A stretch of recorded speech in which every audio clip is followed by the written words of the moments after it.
दरमियान मैं आपसे गुजारिश कर रहा हूँ कि जो सामने है वो थोड़ा सा पीछे होकर बैठे, आगे ना आए।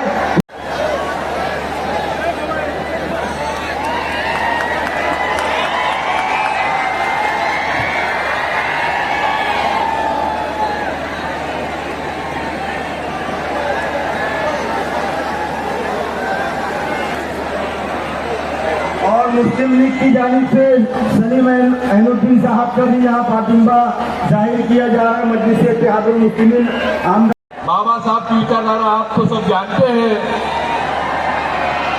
बाबा साहब ने इस देश में जो विचार रखा है, इंसान की भलाई के लिए, देश के भलाई के लिए, राष्ट्र की भलाई के लिए, ये विचार संविधान के माध्यम से हम जो इस इंसान को, सबको जो बराबरी का हक देता है, वो डॉक्टर बाबा साहब आम्बेडकर की विचारधारा है।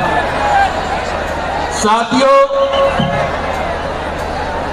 कल ये धुलिया शहर के आमदार, माजी आमदार अनिल अन्ना गोटे मौलीगंज में एक सभा ली थी। वो सभा में उन्होंने कहा, आज मुझे पता चला कि हमारे मुस्लिम समाज भाई की कितनी तादाद में संख्या है। आज मुझे पता चला क्योंकि ये अनिल अन्ना गोटे को पता था कि सही में मुसलमान भाई की संख्या ज्यादा है। हम चाहे कितना भी प्रयास कर ले तो हमको चुन करवाने वाले नहीं है। क्योंकि जब भी अनिल अन्ना गोटे सबसे ताकतवर उम्मीदवार करके कार्य सम्राट के इमेज से लेकर ये दुनिया शहर को सब दुनिया जानते थे, तब हमारे डॉक्टर फारूक शाह साहब ने उसको गिराया था। सब दूसरा उम्मीदवार राजू बाबा सबसे ताकतवर उम्मीदवार था। सब जिसकी सबसे ज्यादा तादाद में संख्या थी, उसको भी हमने, हमारे डॉक्टर फारूक शाह साहब ने गिराया था। साथियों, मैं इसलिए कह रहा हूं कि हम लोगों ने विधानसभा में, ये दुनिया विधानसभा में एक साथ मिलकर वोट डाला तो हमने पहली बार पतंग को चुन के लाया। अभी आपको सोचना है, आपको ये सोचना है साथियों, आज तक देश आजाद होने के बाद, महाराष्ट्र आजाद होने के बाद हम लोगों ने, चाहे वो बीजेपी का उम्मीदवार हो, हिंदू भाई हो, कांग्रेस का उम्मीदवार हिंदू भाई हो, राष्ट्रवादी का उम्मीदवार हिंदू भाई हो, हम आज तक 50 साल तक मुसलमानों ने हिंदू उम्मीदवार को वोट दिया है। हमने आज तक मुसलमानों ने हिंदू उम्मीदवार को वोट दिया है। लेकिन आज ये धुलिया विधानसभा के आमदार साहब फारूक शाह ने ऐसी अपनी इमेज बनाई है, हर समाज का, हर जाति का, हर धर्म का आदमी के लिए काम किया है। इसका परिणाम ऐसा हुआ है, हर हिंदू भाई, हर हिंदू बहना डॉक्टर फारूक शाह को वोट देने के लिए तैयार है। हमारा विजय निश्चित है, हमारा विजय निश्चित है। हमने बात बनाई है, ये बात को बिगड़ने मत दो, ये बात को टिकाने की कोशिश करो। मैं इतनी बात यहाँ पर रखता हूँ, या मैं रुकता हूँ। जय भीम, जय भारत। मौजूद सामीन किराम, मैं फिर एक बार नौजवानों से गुजारिश करता हूँ कि थोड़ा सा पीछे हट जाए, थोड़ा सा। बैरिस्टर असदुद्दीन साहब और फारूक शाह साहब आप लोगों से गुजारिश कर रहे हैं कि आप लोग अल्लाह के वास्ते थोड़ा पीछे हो जाइए, थोड़ा पीछे हो जाइए। आपके काइद असदुद्दीन अवैसी साहब आपसे गुजारिश कर रहे हैं, फारूक शाह साहब आपसे गुजारिश। दोस्तों थोड़ा सा प्लीज यार, थोड़ा सा अगर ईमान सलामत है, हम मुसलमान हैं यार। प्लीज यार, प्रशासन के लोग खड़े हैं यहाँ पर यार, पुलिस डिपार्टमेंट के लोग खड़े हैं, इनको तकलीफ मत होने दो यार प्लीज। हमारे बैरिस्टर असदुद्दीन अवैसी साहब ने रिक्वेस्ट की है आप लोगों से कि आप थोड़ा सा इत्मीनान बनाए रखें, थोड़ा सा पीछे हो जाए। अगर ये गिर जाएगा, ये सिस्टम गिर जाएगा तो ये सिस्टम बंद हो जाएगा। आज की इस तकरीब के सदर धूलिया शहर के बेहतरीन सामाजिक कार्यकर्ता मन्नान हाफिज अब्दुल सत्तार अंसारी साहब स्टेज पर बैठे हुए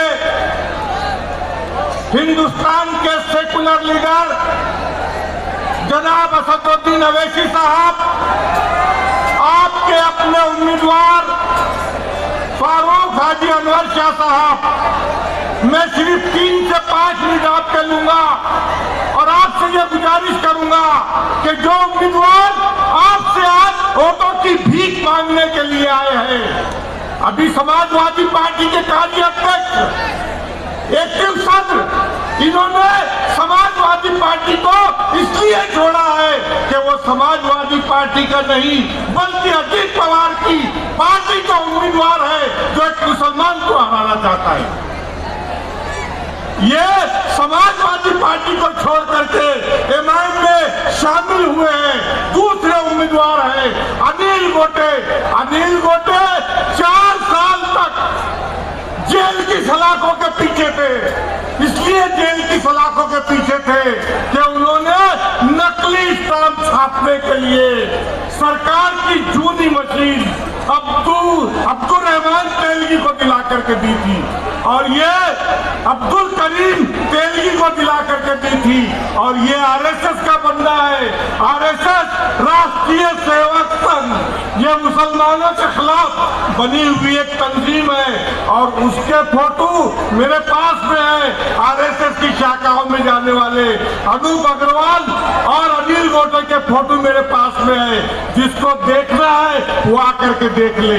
अब मैं आप तमाम लोगों से असदुद्दीन अवैसी साहब का शुक्रिया अमान कायम है और ये फारूक अनवर शाह साहब ने इसलिए किया कि असदुद्दीन अवैसी साहब के वालिद मोहतरम, असदुद्दीन अवैसी साहब के वालिद मोहतरम सुल्तान सलाहुद्दीन अवैसी साहब सालार साहब 1990 के पहले मैंने खुद अखबार देखा था, हैदराबाद में हिंदू और मुसलमानों का फसाद हुआ तो वो सालार सुल्तान सलाहुद्दीन अवैसी साहब असदुद्दीन अवैसी साहब के वालिद मोहतरम अकबरुद्दीन अवैसी साहब के वालिद मोहतरम लकड़ी लेकर के बाहर आए और हिंदू मुसलमान को मार करके हैदराबाद का दंगा अमन में तब्दील किया। और यही असदुद्दीन अवैसी साहब के वालिद काम करते थे, यही काम असदुद्दीन अवैसी साहब करते हैं और यही काम असदुद्दीन अवैसी साहब के धूलिया के सिपह सालार जनाब फारूक हाजी अनवर शाह साहब करते हैं। मैं अपनी बात को यहीं पे खत्म करता हूँ। वाह खुदा वाला अल्हम्दुलिल्लाह।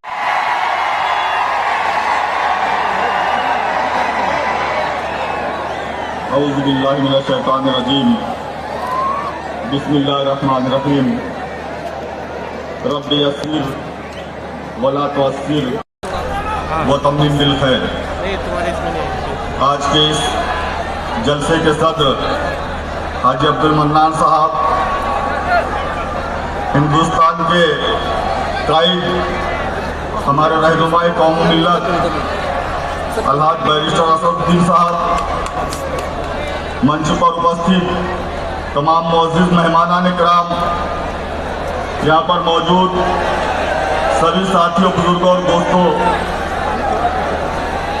सबसे पहले आप तमाम लोगों का तहे दिल से शुक्रिया अदा करना चाहूँगा कि आज से 5 साल पहले आप लोगों ने मुत्तहिद और मुत्तफिक होकर मेरे लिए दुआएं की थी, मेरे लिए मेहनतें की थी, मुझे अपनी कीमती वोटों से नवाजा था और उसी की वजह से हिंदुस्तान आज़ाद होने के बाद पहली मर्तबा इस शहर में एक मुस्लिम आमदार चुनकर आया। साथियों, आपने देखा कि चुन के आने के बाद मैंने अपने आप को कभी भी आमदार ना समझते हुए आप लोगों का खादिम हूँ ऐसा सोचकर आप लोगों की तमाम खिदमत को अंजाम देने का काम किया साथियों। आप लोगों ने देखा कि मैंने हर शोबे में, हर फील्ड में, हर क्षेत्र में काम किए, गटरें बनाई, रास्ते तामीर किए, पानी का इंतजाम किया, लाइटों का इंतजाम किया और उसी के साथ साथ एक कौम और समाज का मुझ पर लेना है ये समझकर आप लोगों ने देखा कि अल्हम्दुलिल्लाह शहर के जितने कब्रिस्तान हैं उन तमाम कब्रिस्तानों को महफूज करने का काम अल्लाह पाक ने मुझसे लिया। मैं अपने आप को खुशकिस्मत समझता हूँ साथियों। शहर की जितनी बड़ी दीनी दस्तगाह है उन तमाम दीनी दस्तगाहों की हिफाजती दीवार अल्हम्दुलिल्लाह मैंने की। उसके साथ साथ जो इतराफ में हमारे ग्रामीण के जो कब्रिस्तान है जो कि मेरे कॉन्स्टिट्यूएंसी में नहीं आते हैं, फिर भी कई लोग मेरे पास आते थे और उनका कहना था कि 50 साल हो चुके हमारे कब्रिस्तान को, हमारे कब्रिस्तान की हिफाजती दीवार ना होने की वजह से वहाँ पर जानवर घुस जाया करते हैं, कब्रों की बेहुरमती होती है। मैंने उनकी बात पर लब्बैक कहते हुए इतराफ के जितने गांव है उन तमाम गांव के कब्रिस्तान को मैंने किया साथियों। आप लोगों ने देखा कि उसके अलावा जो हमारे शहर में गरीब, यतीम, जो मुस्तहिक बच्चियां जिनके वालिदैन की माली हालत सही ना होने की वजह से बिन ब्याह बैठी थी, ऐसी सैकड़ों बच्चियों की शादियां अल्हम्दुलिल्लाह हमने हमारे जाती खर्च से करवाई साथियों। आप लोगों को साथियों आप लोगों ने देखा कि मैंने इन 5 सालों में एक दिन भी आराम ना करते हुए पूरी मेहनत और पूरी ईमानदारी के साथ अपने फर्ज को अंजाम देने की कोशिश की है। आज फिर से एक मर्तबा आप लोगों से सिर्फ ये गुजारिश करना चाहूँगा कि हम लोग नबी पाक सल्लल्लाहु अलैहि वसल्लम के उम्मती है। नबी पाक सल्लल्लाहु अलैहि वसल्लम का इरशाद है कि जो मजदूर पूरी ईमानदारी से अगर अपनी मेहनत करता है, मजदूरी करता है, तो उसका पसीना सूखने से पहले उसकी उजरत अदा की जाए। मैंने पूरी मेहनत ईमानदारी से आप लोगों की खिदमत अंजाम दी है, तो आप लोगों से गुजारिश करूंगा कि आप लोग किसी के बहकावे में ना आते हुए 20 तारीख को पतंग का बटन दबाकर मुझे एक बार फिर आप लोगों की खिदमत करने का मौका दीजिए। वाखिर दावाना अल्हम्दुलिल्लाह।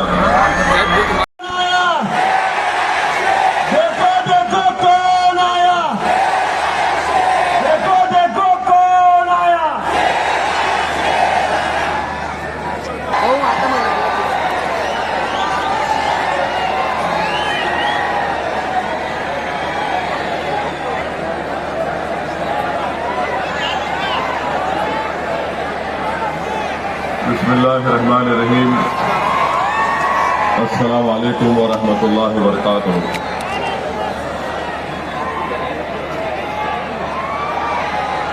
मौजूद हाज़रीन इकराम, बुजुर्गान मिल्लत, मेरी इज़्ज़तदार माँ बहनों, गयूर नौजवान साथियों, शे नशीन बतशरीफ फरमा धूलिया के आमदार वो उम्मीदवार MIM पार्टी जनाब फारूक शाह साहब, हैदराबाद से तशरीफ लाए आमदार जनाब माजिद हुसैन साहब,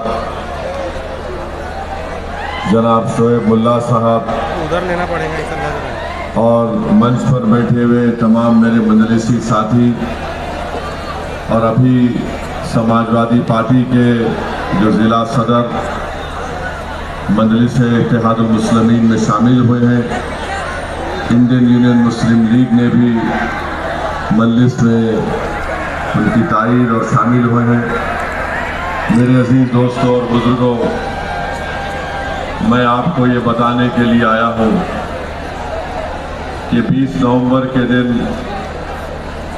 आप तमाम को मुत्तहदा तौर पर अपने एक वोट का इस्तेमाल मोहतरम जनाब फारूक शाह साहब के हक़ में करना है।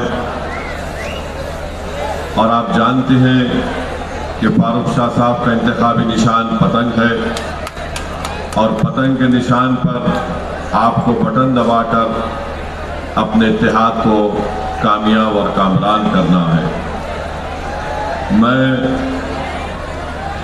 धूलिया के ऊपर आने से पहले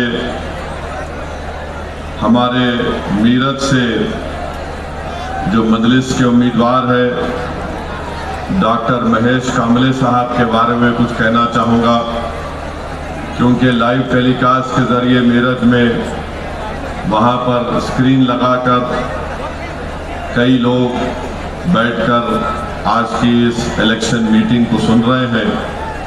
तो मुझसे ये कहा गया कि मैं हमारे भाई डॉक्टर महेश कामले साहब के बारे में भी, जो हमारे ज़िले के सदर भी हैं सांगली के और MIM पार्टी के उम्मीदवार हैं, डॉक्टर महेश कामले साहब, मैं मीरठ की आवाम से अपील कर रहा हूँ, मैं आ नहीं सका, मैं आपसे माफ़ी चाहता हूँ, मगर आज धूलिया में एक जलसा है, उस जलसे से मैं मीरठ की जनता से अपील कर रहा हूँ कि आप हमारे एक एक्टिव डिस्ट्रिक्ट प्रेसिडेंट को कामयाब और कामरान करिए, उनको भी अपना वोट देकर, क्योंकि आप जानते हैं कि जब विशालगढ़ मस्जिद का वाक़या हुआ, अवामी जायदादों को नुकसान पहुंचाया गया, तो उस वक्त अगर कोई दौड़ते हुए कोई गया तो उसका नाम डॉक्टर महेश कामले था।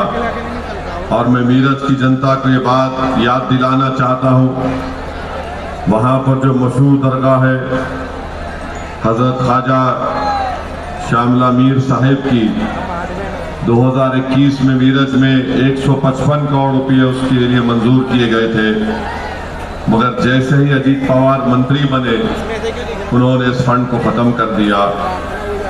और फिर जानते हैं आप कि वहाँ पर जो सुरेश खाड़े साहब हैं, जो गार्डियन मंत्री हैं, मिनिस्टर हैं, छत्रपति शिवाजी महाराज के नाम से एक रोड है जो अब तक नहीं बनाई गई। बातें तो बहुत करते हैं छत्रपति शिवाजी महाराज के बारे में, जब उनके नाम की रोड मीरठ में है उसको सही नहीं किया गया। मीरठ में छत्रपति शिवाजी महाराज के नाम पर स्टेडियम है, उस स्टेडियम में जितना पानी लीक होता है पिछले कई सालों से उसको ठीक नहीं किया गया। और फिर वहाँ पर ना मच्छी मार्केट ना मटन मार्केट का कोई इंतज़ाम किया गया। एक मिशन हॉस्पिटल है, वहाँ के मंत्री ने उसकी कोई मदद नहीं की, अब वो मिशन हॉस्पिटल बंद होने के दहाने पर आ गया। मैं मीरठ की जनता को याद दिलाना चाहता हूँ कि बेदाग गांव में बीजेपी के सरपंच ने पालक मंत्री सुरेश खाड़े के को साथ मिलाकर अंबेडकर, बाबा साहब अंबेडकर के नाम पर जो स्वागत कमान बनाया गया था उसको डिमोलिश किया।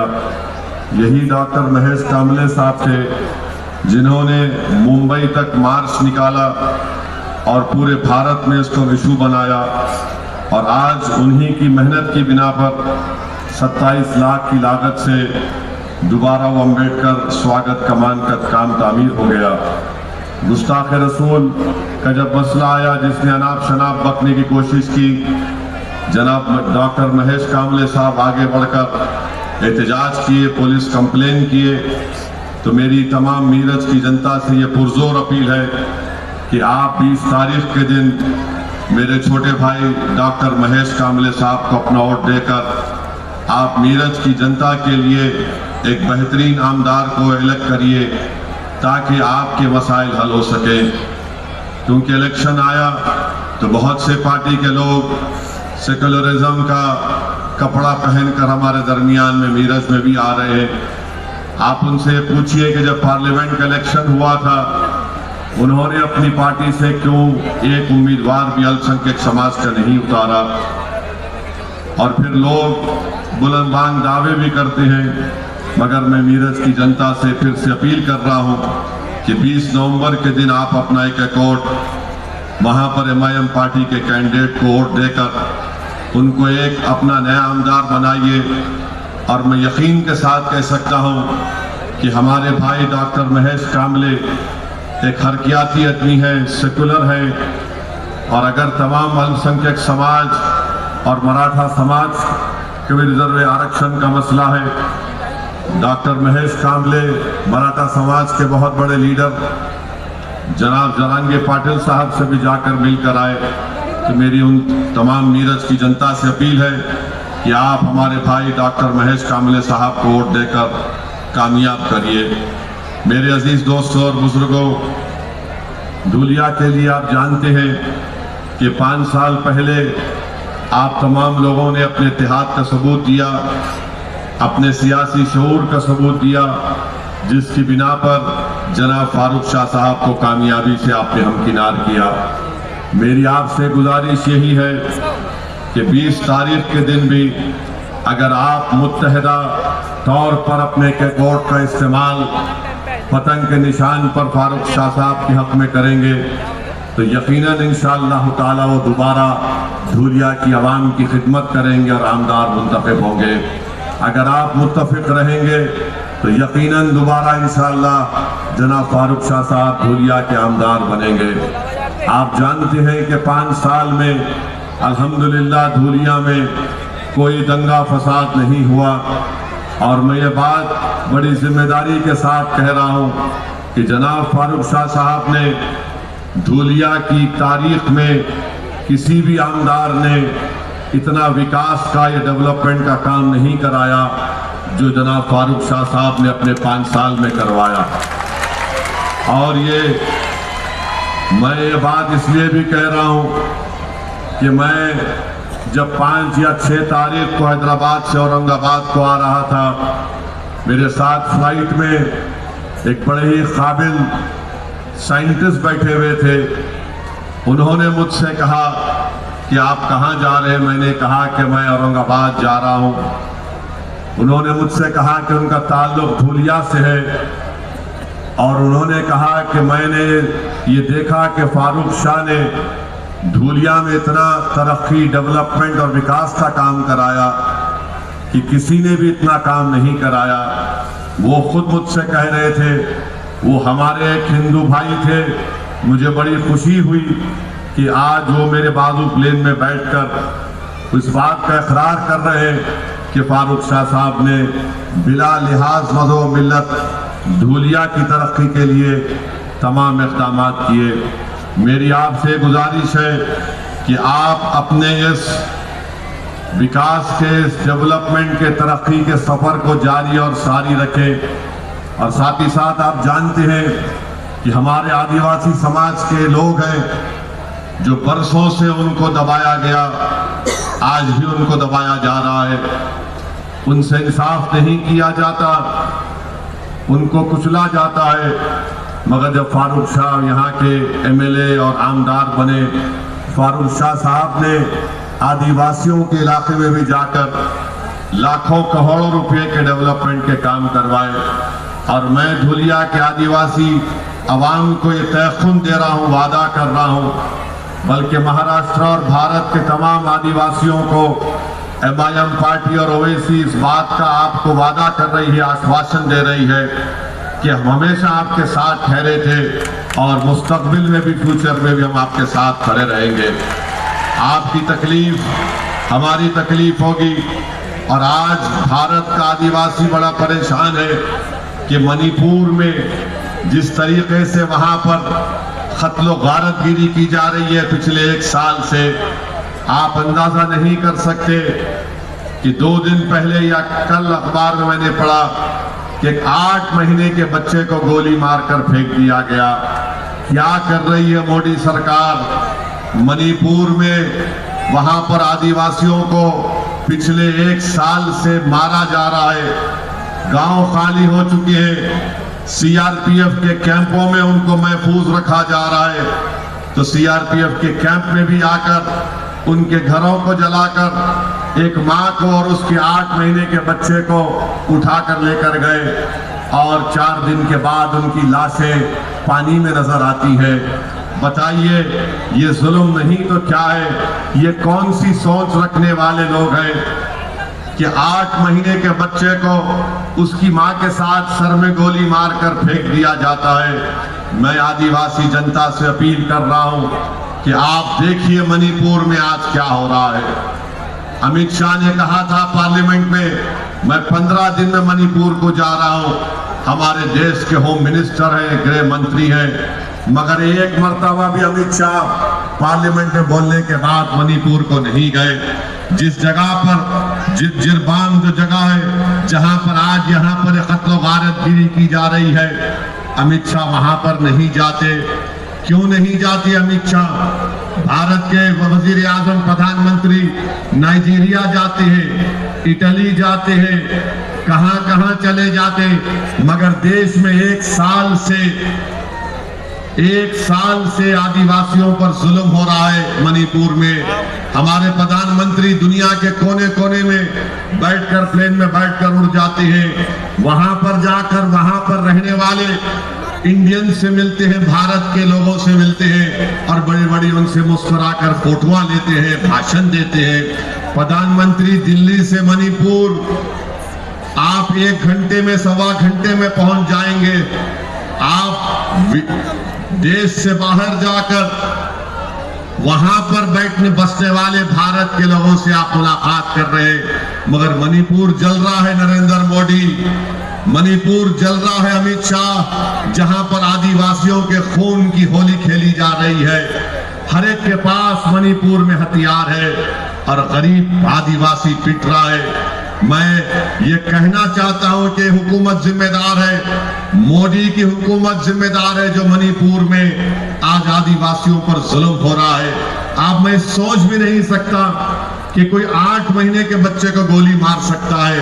उनका जुर्म सिर्फ इतना ही है कि वो आदिवासी है, कोई उनका पूछने वाला नहीं है। मगर मैं धूलिया में खड़े होकर यहाँ के आदिवासी भाई बहनों को और देश के आदिवासी लोगों को और खास तौर से मणिपुर के आदिवासियों को इस बात का तयक़ुन दे रहा हूं कि मोदी अमित शाह तुम्हारी बात नहीं सुन रहे होंगे, मगर हम तुम्हारी दास्तान को पूरे मुल्क में उठाते आए हैं और उठाते रहेंगे इंशाअल्लाह ताला। भारत के पार्लियामेंट में भी हमने मणिपुर का मसला उठाया, मगर उसकी बात नहीं करेंगे। प्रधानमंत्री क्या बोलते हैं? एक है तो सेफ है, एक है तो सेफ है। अरे प्रधानमंत्री, मणिपुर के लोग सेफ नहीं है, वहां क्यों नहीं जाते आप? मणिपुर का आदिवासी सेफ नहीं है, जाइए ना वहां पर। मगर नहीं, प्रधानमंत्री पूरे महाराष्ट्र में घूमेंगे, झारखंड में जाकर प्रधानमंत्री बोलेंगे कि बांग्लादेश से लोग झारखंड में आ रहे हैं। मेरे को मैं मैप उठाकर देख लो आप, झारखंड का कोई बॉर्डर नहीं लगता बांग्लादेश से। कैसे आ रहे प्रधानमंत्री? उड़ के आ रहे क्या? और अगर बॉर्डर क्रॉस कर रहे हैं तो बॉर्डर पर तो सेना है ना, बीएसएफ है, बॉर्डर पर तो बीएसएफ है और अमित शाह के अंडर है। तो ये अमित शाह की नाकामी है अगर बांग्लादेश से घुस के कोई झारखंड में आ रहा है तो। प्रधानमंत्री को चाहिए था कि अमित शाह को बिठाकर पूछते कि बोलो कैसे आ रहे हैं। बांग्लादेश का बॉर्डर झारखंड को नहीं लगता, मगर प्रधानमंत्री झारखंड में जाके बोल रहे कि यहां पर आदिवासियों को खतरा है। अरे मणिपुर में 8 महीने के बच्चे को गोली मार दी गई प्रधानमंत्री, और बच्चे को गोली कैसे मारे? बच्चे को गोली मारे और उसकी मां को भी मारकर रस्सी से बांधकर पानी में फेंक दिए। ये जुल्म हो रहा है। 100 से ज्यादा महिलाओं की इज्जत लूट ली गई है, मगर प्रधानमंत्री को फिक्र नहीं है। एक है तो सेफ है। अरे मणिपुर को जाओ नरेंद्र मोदी, जाकर बैठो आप मणिपुर में, मालूम करो कि क्यों हो रहा है उन आदिवासियों पे जुल्म, खत्म करो उसको, अमन पैदा करो। मगर नहीं, महाराष्ट्र में चुनाव है तो प्रधानमंत्री हर जगह पर प्लेन से उतरते हैं, आते हैं, अपनी लंबी लंबी फेंक कर चले जाते हैं। और फिर आप देखिए धूलिया में या महाराष्ट्र में चुनाव हो रहा तो उत्तर प्रदेश के मुख्यमंत्री को ला लिए यहां पर, बाबा आ गए महाराष्ट्र में, बाबा आकर बोलना शुरू कर दिए, बटेंगे तो कटेंगे, बटेंगे तो कटेंगे। इसका मतलब क्या है बोलो? तुम किसको बोल रहे बटेंगे तो कटेंगे? मैं बीजेपी को, अमित शाह को, आरएसएस को, मोहन भागवत को और ये मुख्यमंत्री उत्तर प्रदेश को जो आजकल एक टूरिस्ट के तौर पर पूरे महाराष्ट्र में फिर रहे हैं, तुम बटेंगे तो कटेंगे बोल रहे ना? तो फिर आपको मैं बता रहा हूं,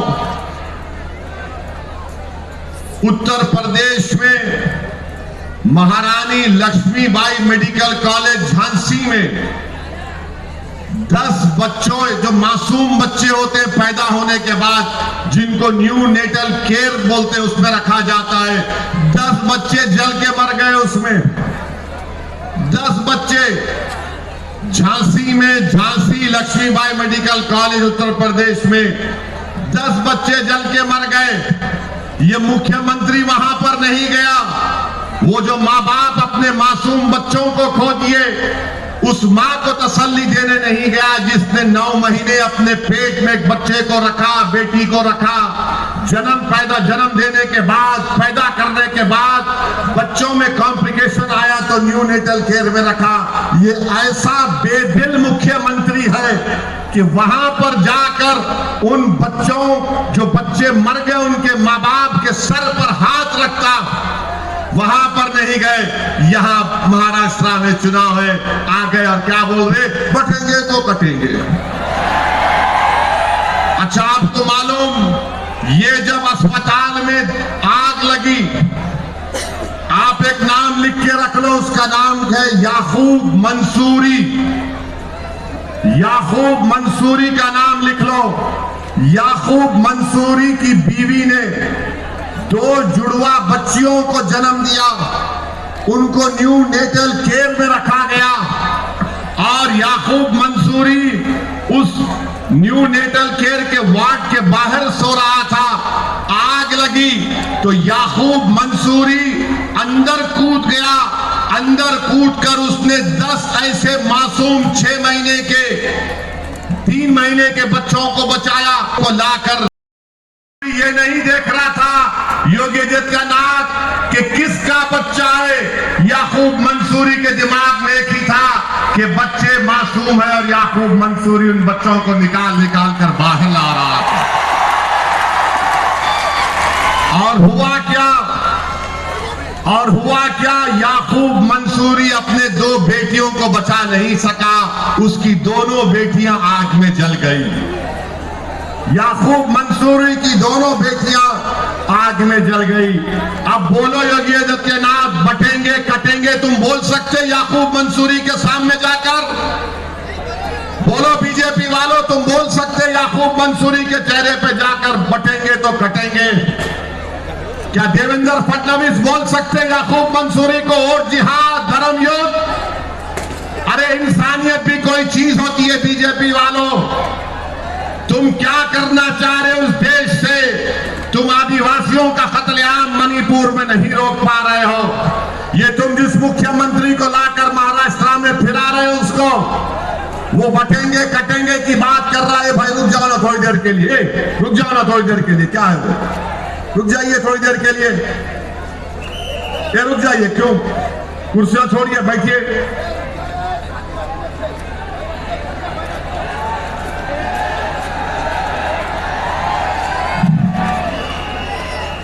अरे लोग खड़े हैं भाई, आप क्यों कुर्सियां लेकर आ रहे हैं? आज आप देखते हैं कि ये बातें कोई नहीं करता। प्रधानमंत्री नहीं बोलेंगे, देवेंद्र फडणवीस नहीं बोलेंगे, मोहन भागवत नहीं बोलेंगे, और ये उत्तर प्रदेश का मुख्यमंत्री योगी आदित्यनाथ नहीं कहेंगे। कितनी कैसी बात है ये? कि एक प्रदेश में अस्पताल में 10 बच्चे जल जाते हैं और वो मुख्यमंत्री वहां जाने के बजाय झांसी को महाराष्ट्र में चुनाव की ओर की अपील बांध के फिर रहा है और वही बोल रहा है बटेंगे तो कटेंगे, सुना ऐसा है, ये है। अरे अगर तुम्हारे दिल में छत्रपति शिवाजी महाराज की मोहब्बत सही होती ना तो तुम झांसी को जाते और उन मरने वाले परिवारों को मिलते, तुम याकूब मंसूरी को अपने सीने से लगाते, मगर नहीं, तुम उसकी फिक्र नहीं है, तुमको सिर्फ चुनाव की फिक्र है। मेरे अजीज दोस्तों और बुजुर्गों, और फिर आप देखते हैं कि धूलिया में यहां पर जो बीजेपी के उम्मीदवार हैं वो भी फिर से रुक नहीं रहे। पिछले बार, अरे भाई रुक जाओ ना, क्यों कर रहे हो?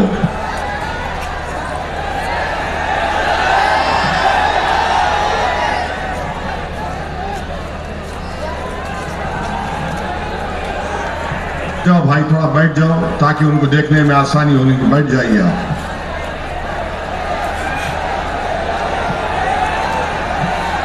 मेरे अजीज दोस्तों और बुजुर्गों, मैं आपसे कह रहा था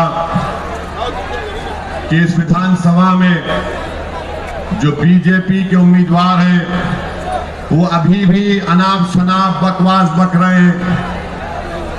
मुझे बताया गया कि कह रहे कि वक्फ बोर्ड को हम खत्म कर देंगे, कब्रिस्तान का ये बड़ा जुमला उनका चल रहा है कि कब्रिस्तान की दीवार को, कि भाई अगर वहां से आवाज आएगी तो मैं बैठ जाऊंगा। मैं आखिरी मर्तबा बोल रहा हूं, वहां से आवाज नहीं आनी चाहिए। आपकी वजह से लोगों को, इतने हजारों की तादाद में लोग यहां पर आए, आप लोग वहां पर क्या कर रहे हैं? हट जाइए वहां से।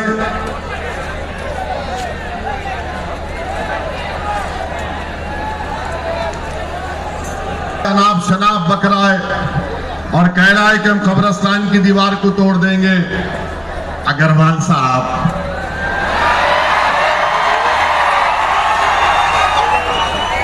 तुम मुर्दों को नहीं छोड़ रहे तो जिंदों को क्या करने वाले हैं तुम? कब्रिस्तान में जो दुनिया से चले गए और आराम से सो रहे, तुम उनको डिस्टर्ब करना चाहते। अगर कोई निकल के तुमको पकड़ लिया तो शाह साहब, फिर उसको छुड़ाने का काम इनके पास ही है। मंत्र वो मत करो अग्रवाल साहब, कोई निकल गया, पकड़ लिया, बहुत मुश्किल हो जाएंगे तुम्हारे को। देखो फिर तुम हमसे मुकाबला करो, हम जिंदे हैं ना यहाँ पर। मैं कब्रिस्तान को छोड़ दूंगा। अंदाजा लगाइए कि ये मरने वालों को भी नहीं छोड़ने वाला है। ये नु बोले, स्टेटमेंट है उनका। फिर बोल रहे मस्जिद के सामने डीजे बजाता हूं। क्यों, आप डिस्को डांसर है?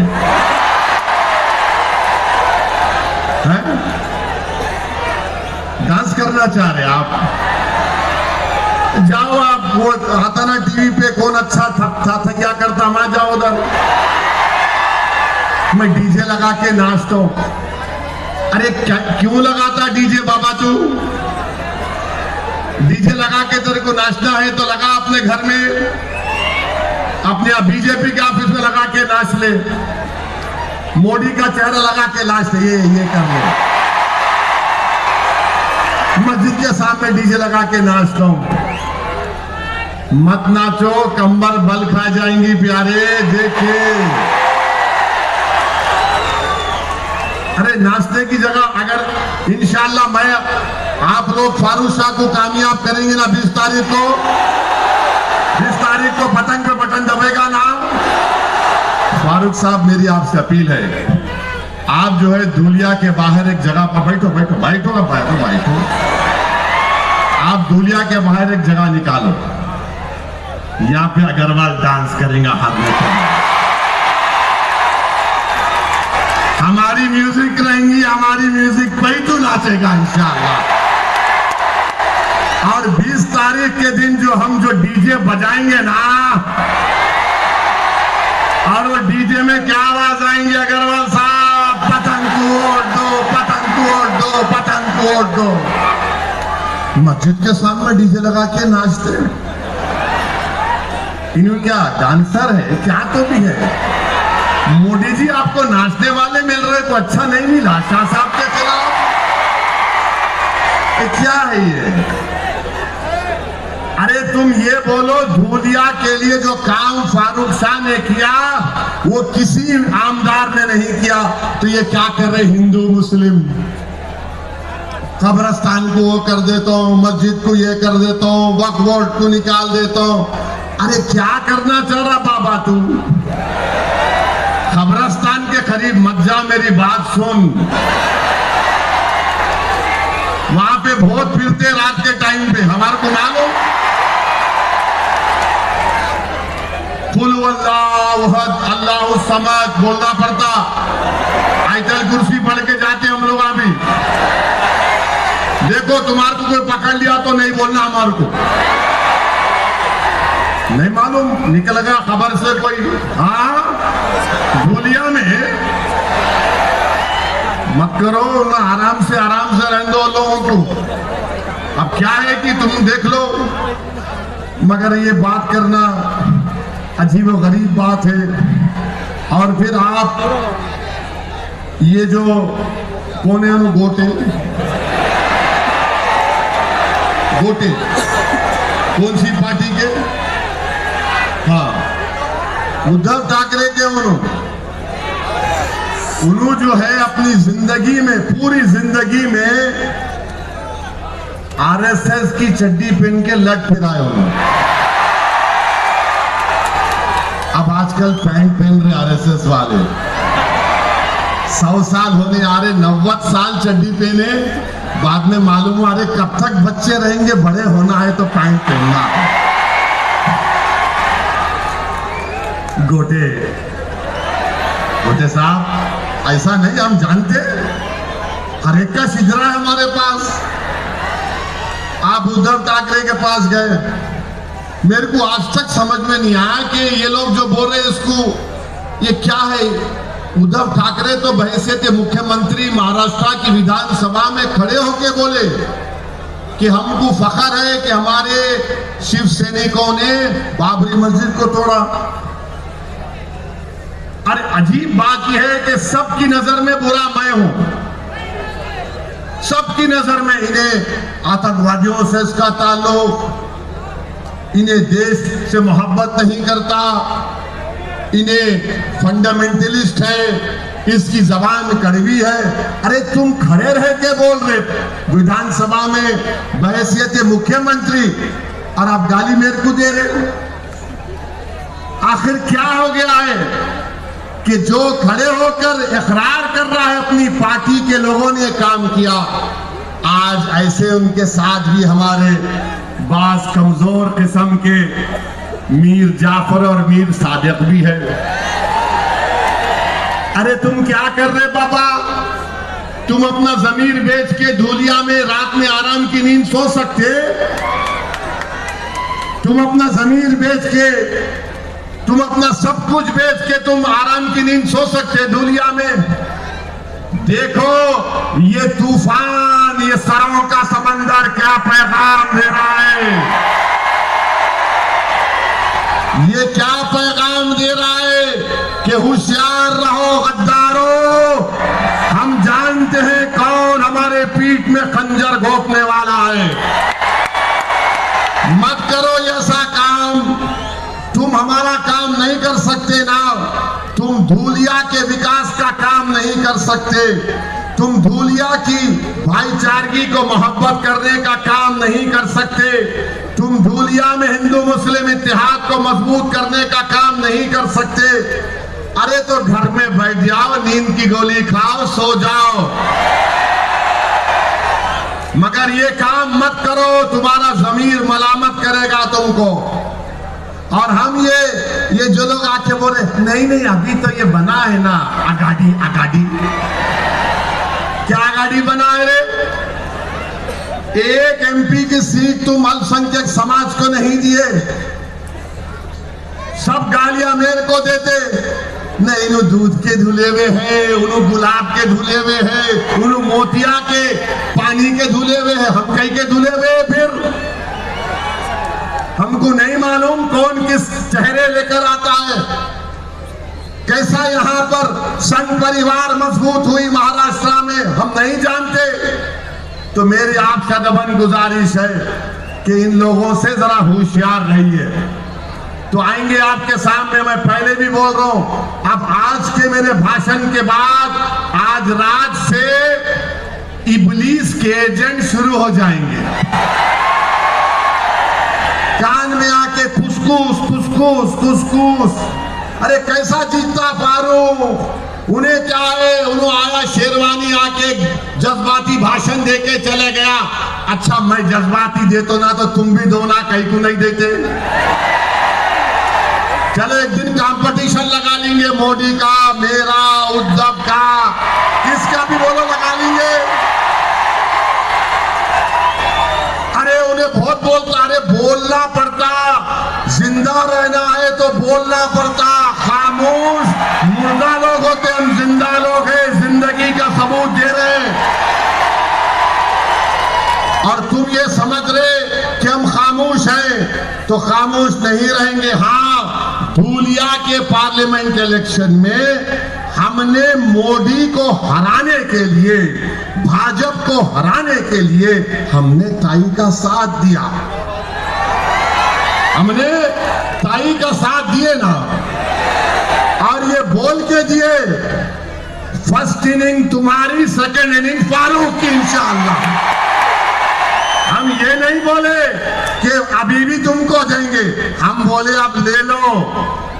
और ये फारूक शाह थे जो हैदराबाद को, सुनो क्या हुआ, आवाज नहीं आ रही ना?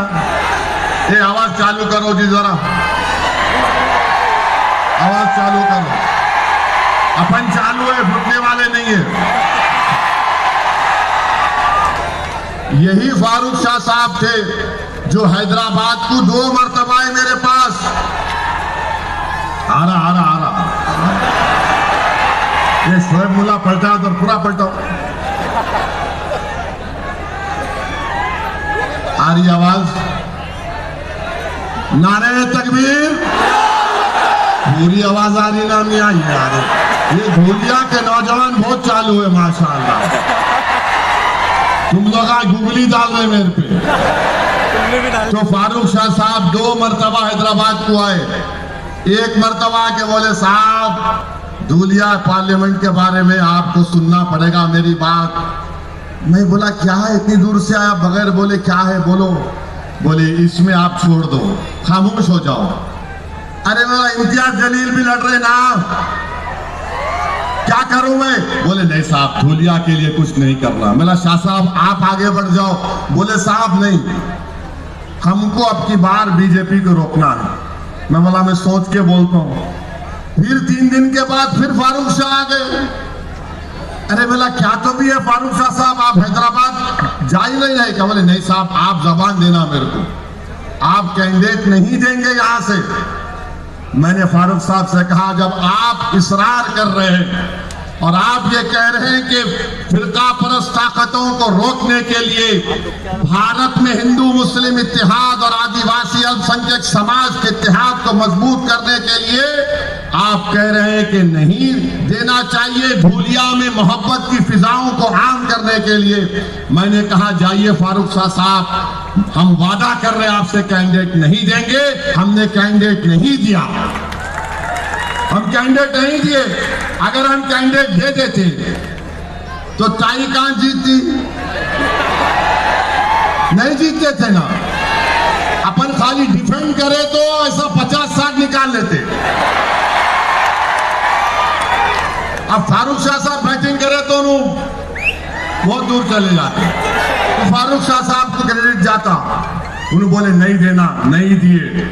अब आप क्या करेंगे, किसको देंगे? आप लोग किसको देंगे? जरा वो दूर तक आता उठाओ, मेरे को दिख रहा। मैं भी आता, हाथ उठाओ।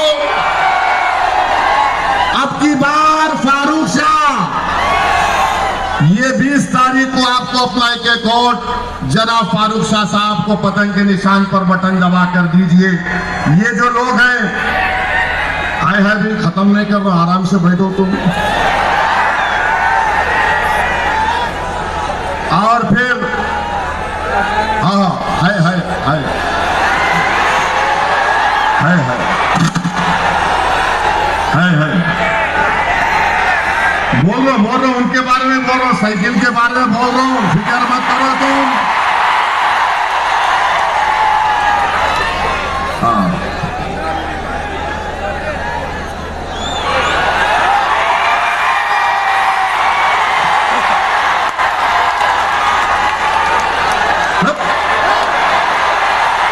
सब गाली दे रहे मेरे को।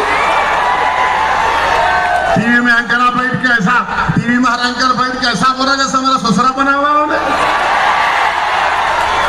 हमारा भी टाइम आएगा, फिक्र मत करो एंकर टीवी वालों। हाँ हाँ अब आपको मैं बोल रहा था, ये साइकिल वाले भी हैं। साइकिल की दोनों पहियों में पंचर है।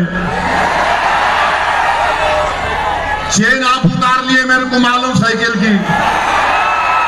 अब इन्हों ये समझ रहे कि मैं गम के पैंडला मारूंगा धूलिया में। मारो गम के पैंडल, तुम गम के ही पैंडल मारोगे। मगर इनका मकसद क्या है कि ये इनको पैसे दोनों से मिल रहे, इनको दोनों से।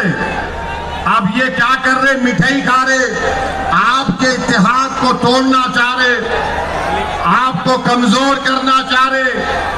याद रखिए, याद रखिए, ये इलेक्शन फारूक शाह का नहीं है, ये इलेक्शन धूलिया के अमन को मजबूत करने का है। ये इलेक्शन धूलिया के विकास का जो काम फारूक शाह ने शुरू किया उसको आगे लेके जाने का है। ये इलेक्शन आदिवासियों को उनका हक दिलाने का है।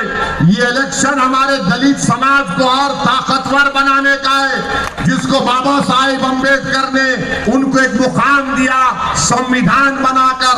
तो ये इलेक्शन 20 तारीख के दिन पोलिंग हमारे दलित समाज को साथ लेकर उनका दिल जीतकर उनको ताकतवर बनाने का इलेक्शन है। ये इलेक्शन मेरे अजीज दोस्तों और बुजुर्गों धूलिया को मजबूत बनाने का है। ये इलेक्शन मेरे अजीज दोस्तों और बुजुर्गों उन ताकतों को रोकना है जो मजहबी इबादत गाहों को खत्म करना चाहते हैं, जो वक्फ बिल को कानून बनाना चाहते हैं। तो मेरी आपसे गुजारिश एक ही है कि एक एक वोट का इस्तेमाल करिए। 20 तारीख के दिन सुबह अपने घर से निकलिए, अपने माँ और बहनों को लेके जाइए, पोलिंग बूथ को जाइए। धूलिया के आपके इत्तेहाद को मजबूत रखने के लिए याद रखिए, ये गोटे और अग्रवाल धूलिया के लिए इलेक्शन नहीं लड़ रहे। धूलिया के लिए अगर कोई इलेक्शन लड़ रहा है तो उसका नाम फारूक शाह है। ये गोटे और अग्रवाल धूलिया के इलेक्शन नहीं लड़ रहे, गरीबों को हक दिलाने के लिए नहीं लड़ रहे, आदिवासियों को मजबूत बनाने के लिए, दलितों को गले से लगाने के लिए, मराठाओं के आरक्षण की लड़ाई अगर कोई लड़ रहा है तो उसका नाम फारूक शाह है। तो मैं आप तमाम से अपील कर रहा हूं कि 20 तारीख के दिन अपने वोट को जाया मत करिए। अरे ये कौन है ये लोग जो हमेशा जब हम कामयाबी की सिमत आगे बढ़ते हैं, जब हमको हमारी मंजिल मकसूद नजर आती है तो ये लोग पीछे से वार करने वाले बुज़दिल लोग हैं। अरे समाजवादी ये कौन सा इनका, अच्छा समाजवादी भी आगाड़ी में है नहीं है ना, आगाड़ी में है समाजवादी। तो गोटे भी लड़ रहे फारूक के खिलाफ, ये साइकिल वाला भी लड़ रहा, और उधर अग्रवाल साहब हैं। माने ये तीनों एक होकर एक फारूक से लड़ने को आ गए, माने तीनों एक साथ हो गए।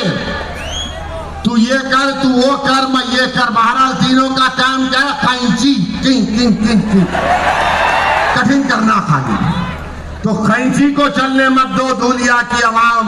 मोहब्बत को आम करो, नफरत को खत्म करो। देश के प्रधानमंत्री यहां पर आए थे, आकर यहाँ पर धूलिया के तमाम डिस्ट्रिक्ट के अपने लोगों को बुलाया और बड़ी बड़ी बातें की। अब आपको हम बता रहे हैं, प्रधानमंत्री तो भाषण बहुत करते हैं, मगर मैं आपको बता रहा हूं धूलिया की आवाम मेरी इस बात से मुत्तफिक होगी। और वो क्या है सुनो आप, अब वो क्या है जरा सुनो आप। कहाँ है वो? हाँ है। हाँ आगे। अब प्रधानमंत्री नरेंद्र मोदी बोल रहे एक है तो सेफ है, फडणवीस बोल रहे वो जिहाद धर्म युद्ध, उन्होंने जो उत्तर प्रदेश से महाराज आए बटेंगे तो कटेंगे। अग्रवाल बोल रहे मैं कब्रिस्तान में जो लोग सो रहे उनको उठा दूंगा, उठाओ, डीजे बजाऊंगा, गोटे आरएसएस के हैं। मगर असली मसला धूलिया में क्या है? प्राइस राइस, कीमतें आसमानों को छू रही हैं, जो कोई नहीं बात कर रहे। और क्या कीमत है? मैं बोलना चाह रहा हूं गोटे को, अग्रवाल साहब को, मोदी को, योगी को और फडणवीस को और शिंदे को भूल गया, इतनी देर नहीं बोला। तो जवार की कीमत 2014 में 30 रुपए थी, अब मार्केट में धूलिया की मार्केट में उसकी कीमत 50 रुपये है। कितनी है? चावल 40 रुपये था, 60 रुपये में हो गया। गेहूं आटा 25 रुपये में था, अब 42 और 45 रुपीस के दरमियान में है। गुड़ 30 रुपये था, 55 रुपये हो गया। शक्कर 30 रुपये थी, अब 42 रुपीस में है। अब मोदी जी चाय बना के पिलाएंगे तो कैसा होगा? उन्होंने बोलते ना मैं चाय वाला, मगर 42 में शक्कर 42 में है। मसूर की दाल 50 रुपए थी 10 साल पहले, अब हो गई 90 रुपये में। तुअर की दाल 70 रुपये थी 10 साल पहले, अब 160 रुपये। लाल मिर्ची 100 रुपये में थी, धूलिया में 400 रुपये हो गई। हल्दी 100 रुपये में थी 10 साल पहले, अब 500 रुपये में हो गई। भिंडी 15 रुपये से 80 रुपये, बैगन 5 रुपये से 90 रुपये, हरी मिर्ची 20 रुपये से 80 रुपये, प्याज 10 रुपये से 60 रुपये हो चुका है, आलू 10 रुपये से 60 रुपये, पेट्रोल 72 में था, अब 104 रुपये लीटर, डीजल 55 रुपये था, अब 90 रुपये लीटर। गैस का सिलेंडर, मोदी जी पूरे देश में गैस छोड़ दिए। गैस का सिलेंडर 400 रुपये में था 2014 में, आज धूलिया में 818 से लेके 1160 में है। मीठा तेल 70 रुपये में था 10 साल पहले, 150 रुपये में हो गया। अब मोदी क्या बोले पार्लियामेंट के इलेक्शन में? भाइयों बहनों, ऐसा लगता है कि मैं अपनी मां के पेट से नहीं पैदा हुआ। बोले ना, मैं बायोलॉजिकल नहीं हूं, बोले थे नहीं बोले थे। देखिए उसका नतीजा क्या होता, जो अपनी अम्मा के पेट से पैदा नहीं हुआ वो मां के पेटों को काट रहा है। अब शिंदे क्या बोलते, अमित शाह क्या बोलते, हमने लाडली बहन दिया, लाडली दिया, लाडली दिया। कितना दिया? 1500 रुपये दिया। अब मैथमेटिक्स में अच्छे आप लोग, दुनिया के लोग हिसाब करते ना, पूरों का करेंगे ना। अब देखो, अब मीठा तेल लिख लो 150 रुपये, सिलेंडर 818 रुपये, कितने हो गए? 970 रुपये हो गए। अब आप इसमें ला लीजिए चावल 60 रुपये, शक्कर 42, मसूर की दाल ले लो, हल्दी ले लो 500 रुपये। अरे ये 6 आइटम में ही 1500 टाई हो गए। तो ये जो लाडली बहना की स्कीम है, ये शिंदे की नहीं है, गुजरात मॉडल है। 1500 रुपये डालो, 1900 रुपये खींच लो, है ना? ये धूलिया की मार्केट का रेट है, मेरा नहीं है। अग्रवाल साहब आपको तो रेट मालूम होगा ना। अब आप बताइए 1500 लाड लीजिए, 1500 डाल रहे, 1900 गरीब बहनों से छीन ले रहे। तो हम धूलिया के माँ और बहनों से अपील कर रहे कि आपको अगर जिसको मिला लाडली बहन ले लो आप, और ये समझो कि आपका है। शिंदे अपनी जेब से नहीं दे रहे, अमित शाह अपने घर से नहीं दे रहे, ये आपका पैसा है, आपको मिल रहा है। मगर इतना याद रखो 1500 के नाम पे 1900 तुम्हारे से छीन ले रहे। किसान सोयाबीन उगाने वाला रो रहा है खून के आंसू, नहीं मिल रहा है एमएसपी उसको। इसके ऊपर बात ही नहीं करते बीजेपी वाले, शिंदे बात नहीं करते। अग्रवाल को बोलो अरे कीमतें बढ़ गई, बोलो नहीं कब्रिस्तान। अब गोटे को बोलो अरे कीमतें, उन्हें बोला नहीं लट फिराना है पैंट पहन के आरएसएस की। आप बताओ ये मामला है पूरे धूलिया में। तो मेरी आपसे दबन गुजारिश है कि आप अपना एक वोट मीरज में, धूलिया में और जहां जहां एमआईएम पार्टी के कैंडिडेट्स हैं उनकी लिस्ट मैं आपके सामने रख रहा हूं कि उन उम्मीदवारों को आप अपना वोट दीजिए। औरंगाबाद से इम्तियाज जलील साहब, नासिर सिद्दीकी सेंट्रल से, फारूक शाह साहब धूलिया से, मुफ्ती इस्माइल साहब मालेगांव से, वारिस पठान भिवंडी वेस्ट से, फैयाज साहब बैकुल्ला से, सैफ पठान मुंब्रा से, रईस दस्करिया महाराष्ट्र के सदर वर्सोवा से, फारूक शाब्दी सोलापुर से, महेश कामले मीरठ से, सम्राट सुरवाडे मुर्तजापुर से, सैयद मोइन नांदेड़ साउथ से, बबीता कनाडे कुरला से, मोहम्मद यूसुफ करांजे मनोरा से, अतीक अहमद खान मनपुर शिवाजी नगर से, कीर्ति दीपक डोंगरे हमारी बहन नागपुर नाग से। ये 16 कैंडिडेट के हक में पतंग के निशान पर आप अपना बटन दबाइए। और ये जो आ रहे हैं ना पीछे से वार करने वाले, ये पीछे से वार नहीं कर रहे हैं, ये धूलिया पर वार करना चाहते हैं। तो मेरी आप तमाम से अपील है कि 20 तारीख के दिन धूलिया की जनता बिला लिहाज मजहब मिल्लत को देखे, धूलिया के विकास के लिए आप यहां से फारूक शाह को कामयाब करिए। धूलिया के मजबूती के लिए, धूलिया में अमन को और मजबूत बनाने के लिए और महाराष्ट्र की विधानसभा में अल्पसंख्यक समाज की नुमाइंदगी के लिए भी ये बहुत जरूरी है कि फारूक शाह को आप कामयाब करें। इख्तलाफ हो सकता है, इख्तलाफ हो सकता है, ना मैं फरिश्ता हूं ना फारूक शाह फरिश्ते हैं। हम तमाम अल्लाह की बारगाह में रोज गिड़गिड़ा कर भीख मांगते कि परवरदिगार हमारी गलतियों को, गुनाहों को तू माफ फरमा दे, हमको सीधे रास्ते पर चला। मगर याद रखो ये इलेक्शन फारूक शाह की जात का नहीं है। ये असदुद्दीन ओवैसी आपके सामने खड़े होकर कह रहा है कि मेरे भाई आप तमाम ने 5 साल पहले एक तारीख बनाई, उस तारीख को दोबारा आपको दोहराना है, उस तारीख को आपको दोबारा दोहराना है।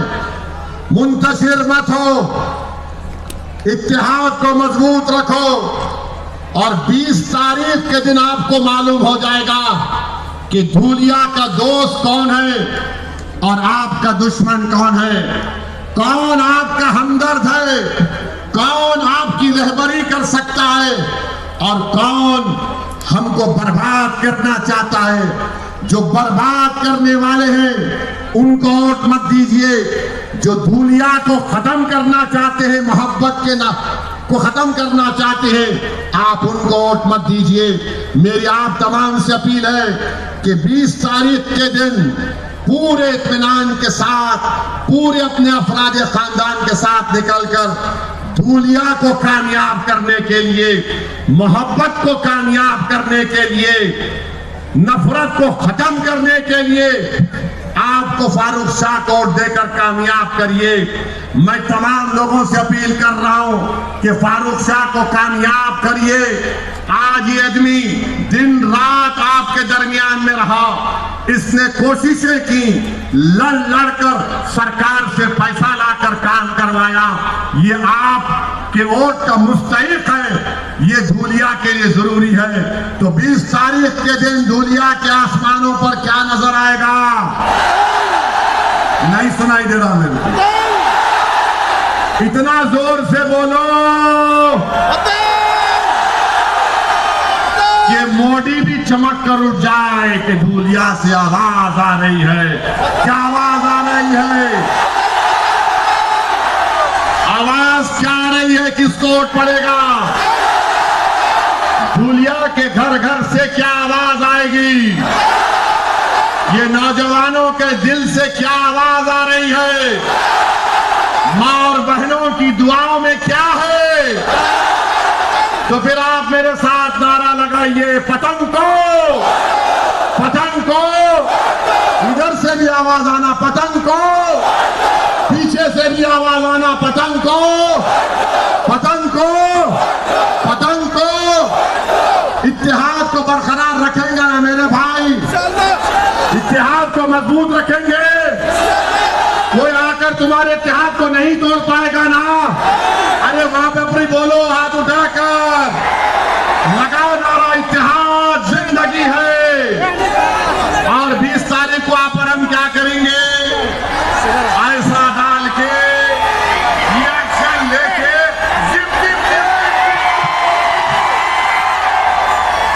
बहुत बहुत शुक्रिया।